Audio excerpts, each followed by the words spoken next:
Hello, Giants fans. Welcome to Giants Baseball 101. I'm Gabe Vaughn, your host. The Giants lost to the Mets 9-4 today.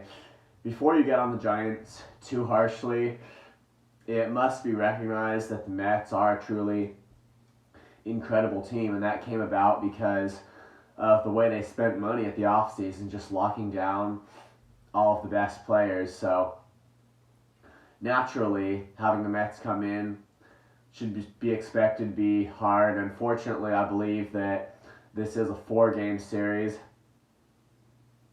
They really do. The Mets have pitching and they've got hitting as well. They just spent their big bucks at the offseason, and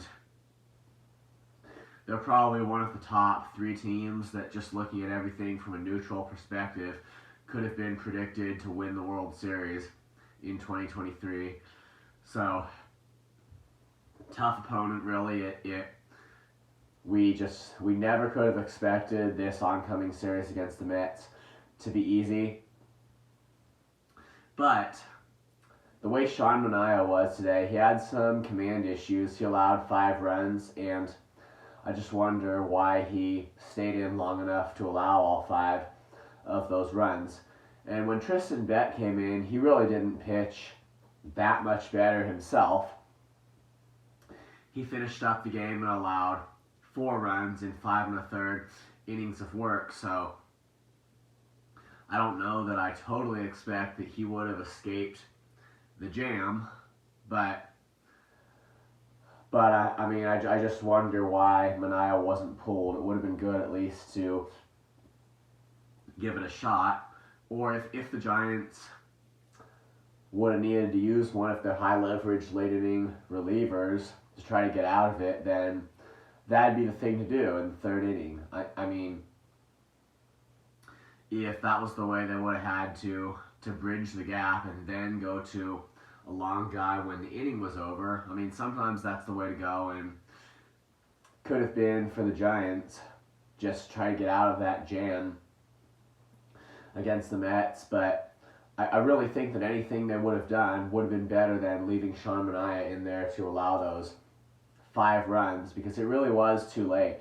After the damage came in, it was just too late. And Blake Sabol and Lamont Wade Jr. both hit solo home runs to get the Giants on the board and start a comeback rally, but it just fell short of tying the game. And the Mets, as mentioned previously, they scored more runs against Tristan Beck, who obviously is not ready for a rotation spot yet. I mean, in a game that looks like it was lost anyway, I do think it was good that he was able to give those 5 innings out of the bullpen, and the Giants saved their relievers.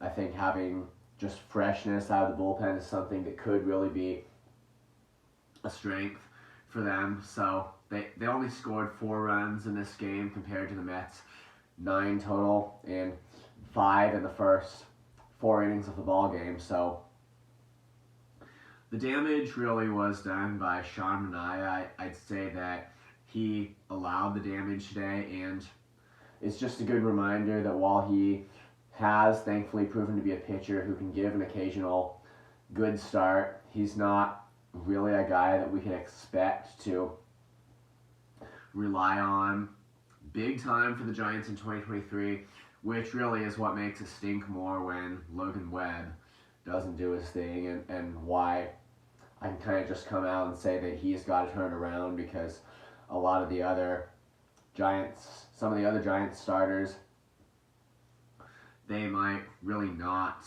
give a good performance.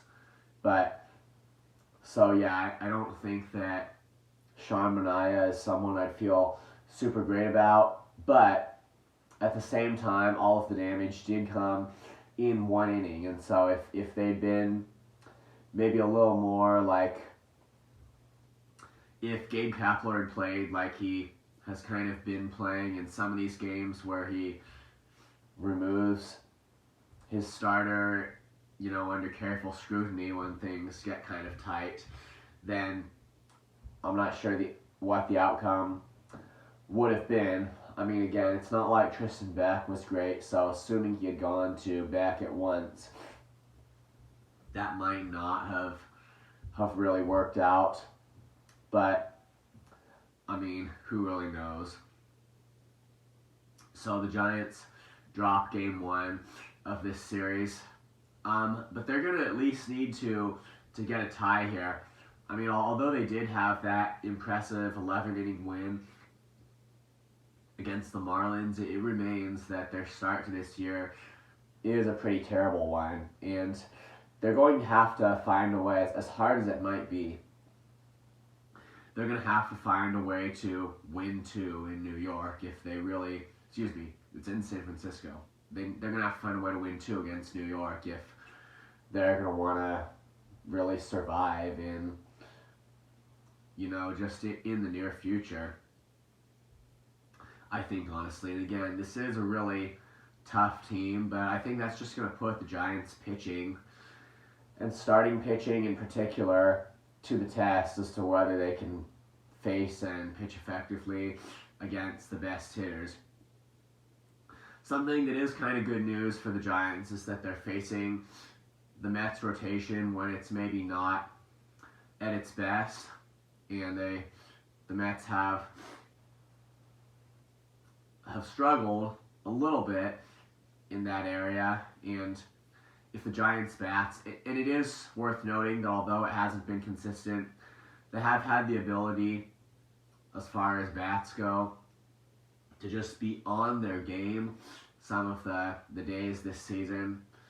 And I've mentioned before, it kind of seems like on a given day they either have it or they don't, which yesterday it was an obvious exception. They did not seem to have it until the 11th inning, and that's when they broke it open. But given that the Giants seem to have that ability to jump on some games offensively with just multiple home runs and all that, if they can exploit this little hole in the Mets rotation, it might just be a path to getting at least 2 wins over the coming few days, which is really what they need to do, and not drop another consecutive series. Thank you for watching. This has been Giants Baseball 101. Please subscribe if you haven't. Also, please leave your questions and your comments. You know where to do it. I'll see you next time on Giants Baseball 101.